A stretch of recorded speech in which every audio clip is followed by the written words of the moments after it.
Did you know that Queen shot a couple of music videos in their backyard? Or that Freddie came up with a hit song in a bathtub? We'll tell you all about it, but first, let's check out how this iconic British band amazed people with their diverse music and became one of the most legendary rock bands of all time. Freddie Mercury, Brian May, Roger Taylor, and John Deacon each brought their unique personalities to create a larger-than-life band that went down in rock and roll history. Rock, pop, opera, dance, so many different things came out of this band, including an epic mustache, which we'll cover in our lightning round. Hey guys, what's up? I'm Lauren Mayhew, and we're here to give you somebody to love. So get ready because MicDrop is counting down 107 music facts about Queen. Let's do this. Fact number 1. Band leader Brian Harold May was born on July 19, 1947 in Hampton, London to Harold and Ruth May. Fact number 2. His father, Harold May, was an electronics engineer and musician. He worked for England's Ministry of Aviation. Fact number 3. Queen's story really begins around 1963, when guitarist Brian May was 16 years old. He and his father, Harold, built a guitar they called the Red Special at their family home in Feltham, Middlesex, England. Fact number 4. Years later, that same guitar was featured in Queen's music video for Headlong. Brian had thought he lost it, since it was missing for years, until 1991 when his friend Dave Dillaway returned it to him one day. Brian was so excited to have it back and decided to put it in their music video. I would too. Sweet guitar. Fact number 5. Brian May was already skilled at playing the ukulele and piano before learning the guitar. He received his first guitar at age 7. It was a Spanish acoustic guitar he got as a birthday gift. Fact number 6. He soon started collaborating with his schoolmate Dave Dillaway. They developed a complex method of recording different instruments and vocals on each of their 2 reel-to-reel tape machines. Then the tapes were pieced together to create a complete song. Fact number 7. One of their biggest early musical influences was the American R&B singer and guitarist Bo Diddley. Bo had a unique style of writing songs with his name in the title. They recorded a version of the track Bo Diddley, with Brian singing and playing guitar, while Dave played bass and drums. Fact number 8. They also took a stab at instrumentals by the English group The Shadows, who were known for being Cliff Richard's backing band.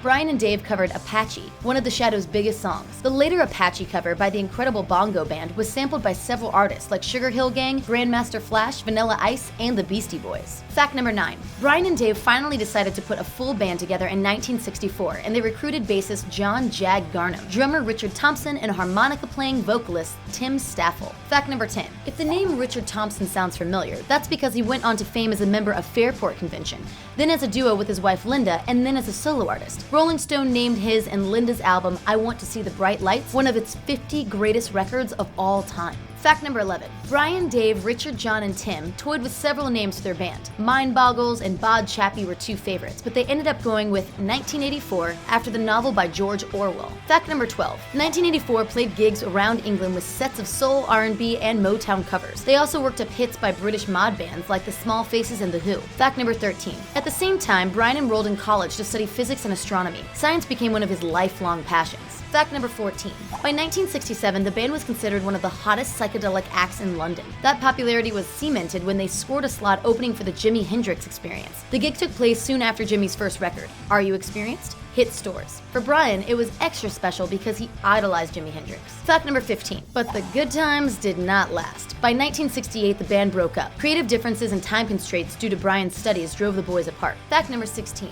Brian and Tim regrouped the following year to form the band Smile with a young drummer named Roger Taylor. Roger was born in 1948 in Norfolk, England. Fact number 17. Roger's father was an inspector on a potato marketing board. The PMB works to make the potato industry more competitive and sustainable through factual, evidence-based advice, information, and activity. That's some hardcore potato experts. Fact number 18.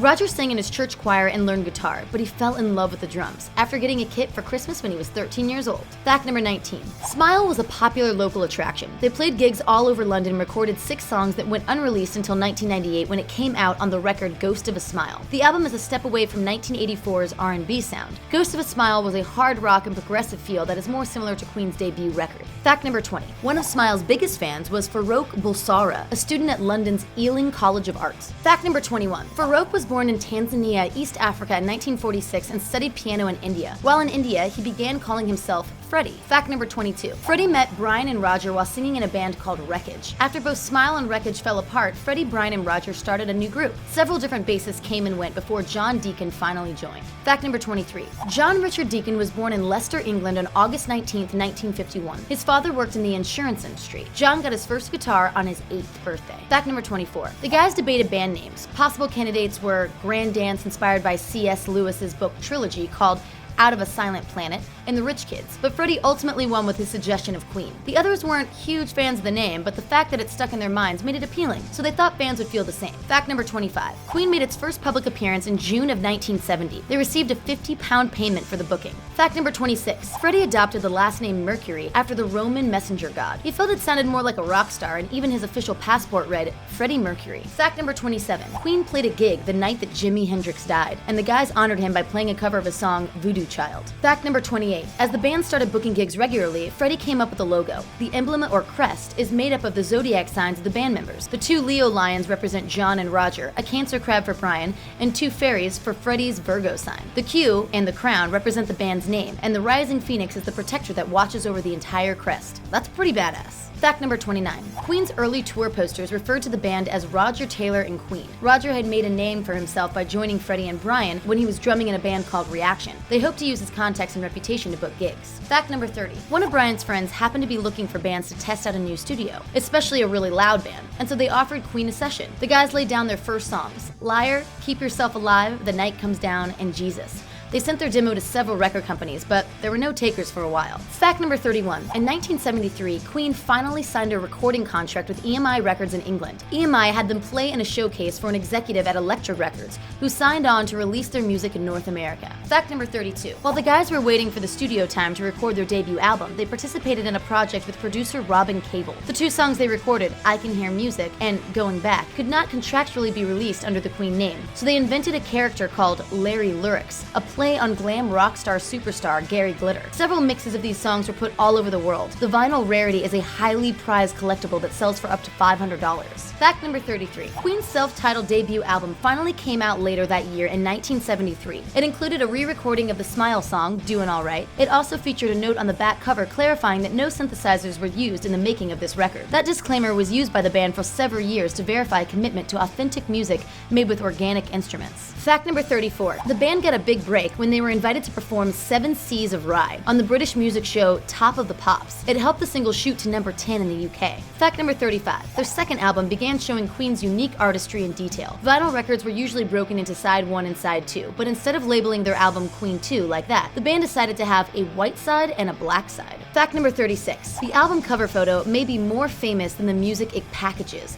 It was taken by legendary music photographer Mick Rock and was inspired by a famous portrait of actress Marlene Dietrich. In 1976, the photo was used again in the music video for Bohemian Rhapsody. Fact number 37. The guys toured the UK in support of Queen 2. A wild crowd in Scotland went crazy for the band. A little too crazy. When Freddie, Brian, Roger, and John tried to leave the stage, riots broke out. 2 fans were stabbed and 2 of the band's crew members had to go to the hospital. Fact number 38. In 1975, Queen was popular enough to headline its first tours in the United States and Japan. Freddie fell in love with Japan and started collecting Japanese art and antiques. Over the years, Queen spent so much time in Japan that they also learned the language. Who needs school to learn? Just join a rock band. Fact number 39. Freddie became so popular in Japan that he did a national commercial for Nishin's Cup Noodles, the ramen snack that calls itself much more than soup. Fact number 40. Despite mixed reviews from critics in the UK, Freddie won an Ivor Novello Award for the song Killer Queen. The Ivors recognize excellence in British and Irish songwriting and composing. Fact number 41. In late 1974, Queen filmed 2 concerts at the Rainbow Theatre in London. Brian's mother attended the shows and taped from the audience. Footage from the 2 shows were edited together and released as a 30-minute film called Live at the Rainbow. It played in cinemas as an opener for other films like Jaws 2, Led Zeppelin's documentary The Song Remains the Same, and Pink Floyd's films Live at Pompeii and The Wall. Fact number 42. Queen's popularity rose so high that they literally shut down the city of London during a free show at Hyde Park. Over 150,000 fans fans showed up. The concert set a record for most people in attendance at any Hyde Park event, and it took place on the anniversary of Jimi Hendrix's death. Brian May said that he finally felt like Queen had made it in their homeland that day. Fact number 43. Fans and critics were surprised by the band's decision to follow up that success by releasing the unconventional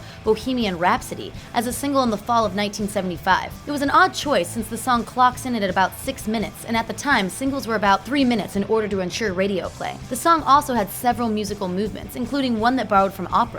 Many people thought rock and roll and classical music didn't mix, but the gamble paid off. Fact number 44. The Bohemian Rhapsody music video, which featured Mick Rock's iconic photo from Queen 2, was made specifically for the TV show Top of the Pops. The band had not been playing the song long enough to confidently perform the complex arrangement live, so they pieced together the video in place of a performance. It became a favorite of the show. Fact number 45. The song was from their 4th studio album, A Night at the Opera, named after a movie by the Marx Brothers. The diverse record incorporates rock, opera, heavy metal, sci-fi folk, music hall, trad jazz, and even England's national anthem, God Save the Queen. Fact number 46. That record also included the Brian May composition, 39. It's sci-fi folk song about an astronaut who travels near the speed of light. When he returns home, he realizes that though he's only aged a year, everyone else has aged 100 years, and he is now the same age as his grandchildren. Fact number 47. The song is based on a story by Herman Hesse called The River. Brian sometimes performs the song along with You're My Best Friend as a tribute to Freddie Mercury. Fact number 48. 39 combines Brian's love of music and astrophysics. He continued studying astrophysics throughout Queen's career, eventually receiving a PhD from London's Imperial College in 2007. His thesis was on the motions of interplanetary dust. Fact number 49. Bohemian Rhapsody took on another life in 1992 when it was featured in the movie Wayne's World. The director wanted to use a Guns N' Roses song in the scene where Wayne and his friends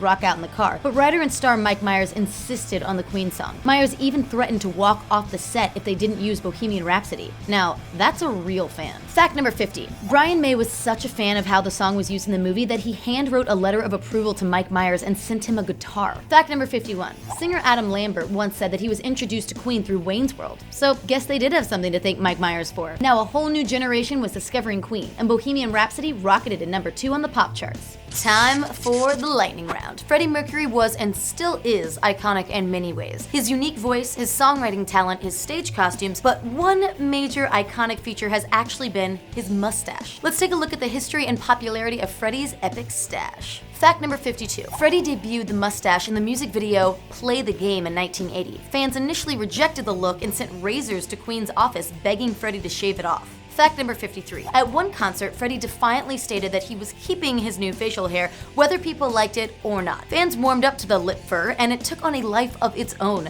The obsession only grew with the age of the internet. Fact number 54. There's actually a Facebook page dedicated to Freddie's stash that has over 4,000 likes. Fact number 55. There are entire websites with tutorials on how to get Freddie's classic design, known as the chevron. Its name comes from its similarity to a classic biker look. CoolMensHair.com says that the goal is to get a shaggy yet contained form. Tom Selleck is also known for sporting the chevron. Fact number 56. For the follically challenged, there's also a clip-on version that can be purchased for about $4 on QueenOnlineStore.com. The net proceeds go to the Mercury Phoenix Trust. Fact number 57. Remington, the company that makes men's electric shaving tools, even conducted a massive poll to see who had the best celebrity mustache of all time. When votes were counted, Freddie beat out legends like actor and comedian John Cleese, 19th century Secretary of State for War Lord Kitchener, who had a handlebar mustache, and even the famous Charlie Chaplin stash. Fact number 58.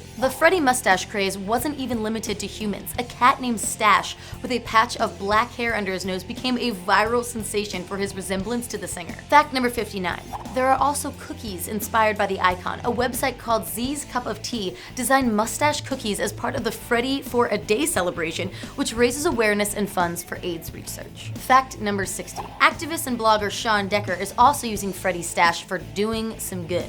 He sported the chevron to raise money for MTV's Staying Alive Foundation. Fact number 61. When you think of mustaches today, who comes to mind? Nick Offerman is probably right at the top of that list. In his memoir, Paddle Your Own Canoe, Offerman discusses his facial hair heroes. He puts Freddie right at the top of the list with Teddy Roosevelt's. Well, that's the end of the lightning round. What do you guys think of Freddie's stash? What other celeb mustaches do you like? Comment below and let us know. And now, back to the facts. Fact number 62. Queen's next album in 1976, A Day at the Races, also had a title inspired by a Marx Brothers movie. It featured Freddie's favorite Queen song, Somebody to Love. Fact number 63. That year, the band experienced a few big moments. First, they were invited to meet Groucho Marx during a tour stop in Los Angeles. They presented the legendary comedian with a tour jacket and an engraved gold record. Fact number 64. Then, later that year, they played at New York City's Madison Square Garden for the first time, which was nicknamed the world's most famous arena. They had Irish rockers Thin Lizzy as their opening act. Fact number 65. When they got back to England, Queen was invited to play 2 celebrations for Queen Elizabeth's Silver Jubilee. 1977 marked her 25th anniversary on the throne. Fact number 66. For the celebration, the band pushed its stage show to a new height. A lighting rig shaped like a crown was unveiled.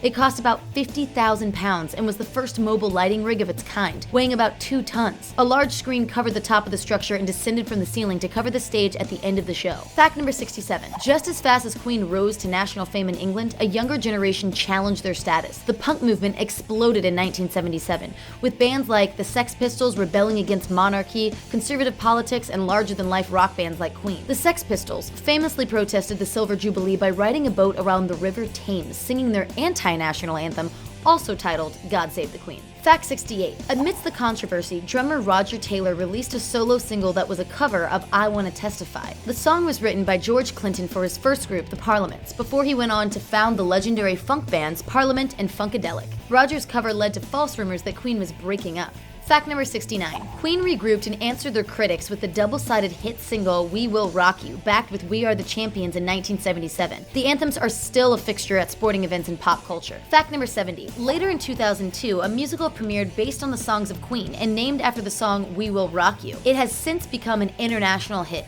Fact number 71. Many people don't know that music videos for both Spread Your Wings and We Will Rock You were actually shot in Roger's backyard. Who needs a studio set? Fact number 72. After these hits, Freddie decided to turn his attention to other artists. He produced and sang background on the album This One's on Me by Peter Straker, who was most famously known for his acting roles in TV series like Doctor Who. Fact number 73. Freddie then met up with his bandmates in Switzerland to begin their next album, Jazz, which would release in 1978. While there, Brian recorded a thunderstorm and incorporated it into the song Dead on Time. Fact 74. The first official single from Jazz was the double A-side with Bicycle Race and Fat Bottomed Girls. To promote it, the band planned a bicycle race of 50 naked women. The race was held at Wimbledon Stadium, home of the Greyhound Dog and stock car races. The winner was featured on the cover of the single's picture sleeve, but the nudity outraged the public, so the band agreed to have panties graphically painted onto her body. Fact number 75. Queen's pledge on its first album not to use synthesizers in their music stuck until the early 1980s. The band was invited to write and record the soundtrack for sci-fi movie Flash Gordon. Only 2 songs feature Freddie's vocals, while the rest are primarily instrumental. John Deacon confessed that the band members were drawn to synths because of their ability to simulate sounds. They could get the sound of a full orchestra from one machine. Fact number 76. At the same time that Queen was recording the soundtrack for Flash Gordon, they were also working on Another One Bites the Dust. The song became one of their most popular tracks and crossed over onto R&B stations as well. John Deacon wrote the song as a tribute to his soul music inspirations and was surprised it was such a big hit. The bass line and steady beat fit in with the era's post-disco club scenes. Fact number 77. In 1980, Queen released the hit Crazy Little Thing Called Love off their album The Game. The idea came to Freddie while he was in the bathtub, and he immediately got out and figured out the chords on a guitar. The song was number 2 in the UK and became their very first number 1 hit in the US. The song also allegedly inspired John Lennon to create more music. Fact number 78. By the end of 1980, Queen had sold over 25 million singles and 45 million albums worldwide. They definitely were royalty in the music industry. Fact number 79. The next year, Queen became one of the first English bands to embark on a massive tour of South America. However, they almost caused an international incident. In Argentina, the guys met up with the nation's soccer star Diego Maradona. In the pictures taken at the meeting, Freddie wore Maradona's jersey while Maradona wore a British Union Jack flag t-shirt. Seems harmless enough, right? But when the photos were eventually published in the press, the people of Argentina criticized Maradona for endorsing England since the 2 countries were locked in the Falklands War. Maradona defended himself by saying that the photos were taken a year before the war began. A few years later in 1986, Maradona would score the winning goal against England in a famous soccer match. I think that shows his loyalty. Fact number 80. During this period, Roger Taylor released more solo music. His first full-length album, Fun in Space, hit shelves in 1981. His solo music is more experimental than Queen's. Fact number 81. Roger played all the instruments on the record except for some keyboards. The song Future Management was a minor hit, and Roger performed the song on the Top of the Pops. Fact number 82. Queen regrouped for another album, but their music had definitely changed over the years. Their 1982 album Hot Space turned off many fans because it embraced dance and pop music. Though the band used to avoid synthesizers, this record was built around electronic instruments. Fact number 83. Its two standout tracks are Life is Real, song for Lennon, and Under Pressure. The first was a tribute to the late Beatle who was killed in 1980. Under Pressure was a duet with David Bowie that originally started out as another song written by Roger called Feels Like. Fact number 84. The bass line from Under Pressure surfaced again a decade later in Vanilla Ice's 1991 hit song Ice Ice Baby. Vanilla Ice used the sample without permission, resulting in a copyright infringement lawsuit that was eventually settled out of court. Fact number 85. Roger then joined Brian May to form the 1983 Starfleet project.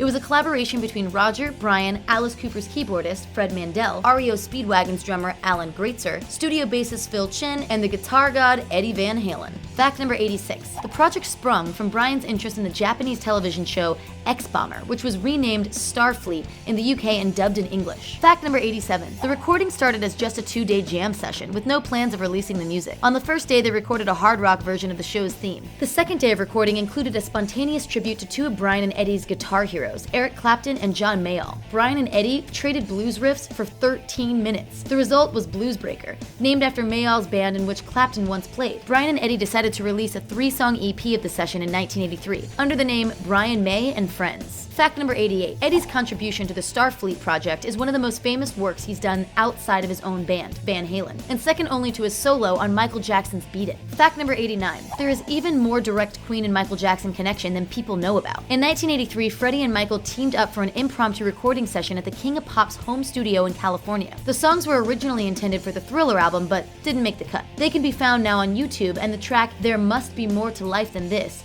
is on the 2014 compilation Queen Forever. Fact number 90. Freddie Mercury continued to try and establish an identity for himself outside of Queen. In 1984, he recorded Love Kills for a restored version of the 1927 silent film Metropolis. The song was produced by Giorgio Moroder, who also produced disco and electronic pop hits for artists like Donna Summer, Blondie, and Janet Jackson. Unfortunately, Love Kills was nominated for Worst Original Song at the 1985 Razzie Awards. Fact number 91. The Razzie didn't shake Freddie, and he continued to make music outside of the band. He recorded 2 solo albums, including one full of pop opera songs with Spanish soprano singer Montserrat Caballé. Doing so fulfilled Freddie's lifelong dream of performing with an opera singer. Fact number 92. Their duet, Barcelona, was used as one of the themes for the 1992 Summer Olympic Games. Fact number 93. Queen came back together with a bang in 1984 with the hit single Radio Gaga. Roger wrote the song out of the frustration for the way that MTV was making image more important than the quality of songs. He got the song's title from his baby son that said, Radio Poo Poo, and a mega hit was born. The song reached #1 in 19 countries. Fact number 94. Soon after, they shot the music video for I Want to Break Free. The video is tame by today's standards, but MTV refused to air it back in 1984 because Freddie, Brian, Roger, and John appeared in drag. The cross-dressing scenes were parodying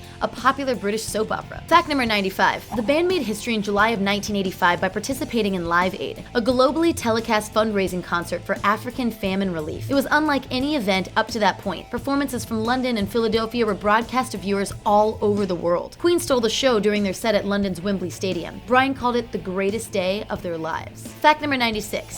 Dave Grohl said that the performance was a template for how all bands should perform. He suggested that every band should study Queen at Live Aid. If you really feel like the barrier is gone, you become Freddie Mercury. I consider him the greatest frontman of all time. Fact number 97. The historic performance led to Queen's last global stadium tour in 1986. Unfortunately, Freddie's health started deteriorating soon after. Fact number 98. On November 24th, 1991, just 24 hours after publicly announcing that he had AIDS, Freddie Mercury passed away. Fact number 99. The next year in 1992, the Freddie Mercury tribute concert was held at Wembley Stadium. Brian, Roger, and John performed Queen songs with a rotating cast of singers. Led Zeppelin's Robert Plant sang on a medley of Innuendo and Crazy Little Things Called Love. Metallica's James Hetfield and Black Sabbath's Tony Iommi joined in on Stone Cold Crazy, and Axl Rose and Elton John filled in on Bohemian Rhapsody. But George Michael's rendition of Somebody to Love was one of the most replayed songs on the radio. Fact number 100. An AIDS-related charity called the Mercury Phoenix Trust was also founded that year in Freddie's name. It raises awareness and develops educational programs about AIDS and helps struggling families who've lost loved ones to the disease.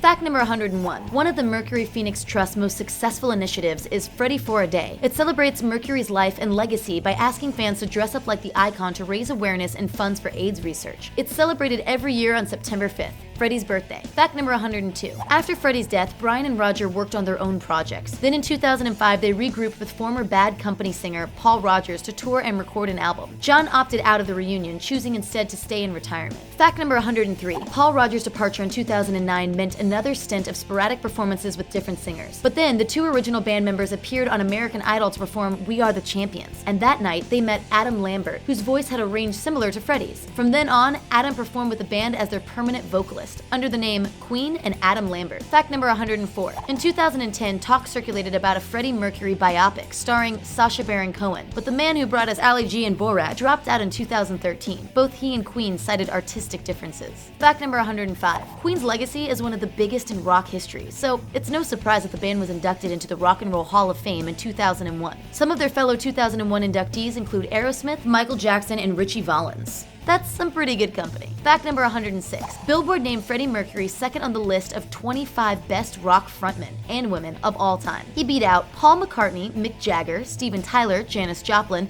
Stevie Nicks, Bono, Kurt Cobain, David Bowie, and Axl Rose, just to name a few. The only singer to top Freddie was the boss, Bruce Springsteen. Fact number 107. But maybe the most lasting tribute to Freddie's historical importance is the bronze statue that stands on the Montreux, Switzerland waterfront. Queen recorded a lot of their music in Montreux, and Freddie had a home in the area. Since 1996, admirers have been leaving flowers at the site in memoriam. Once again, guys, I'm Lauren Mayhew, and you just finished watching MicDrop's 107 music facts about Queen. Did you guys enjoy these facts? If so, make sure to subscribe because we're bringing you guys more facts about your favorite musicians every single week. Let us know which artists we should find facts about next, and we'll see you guys next time.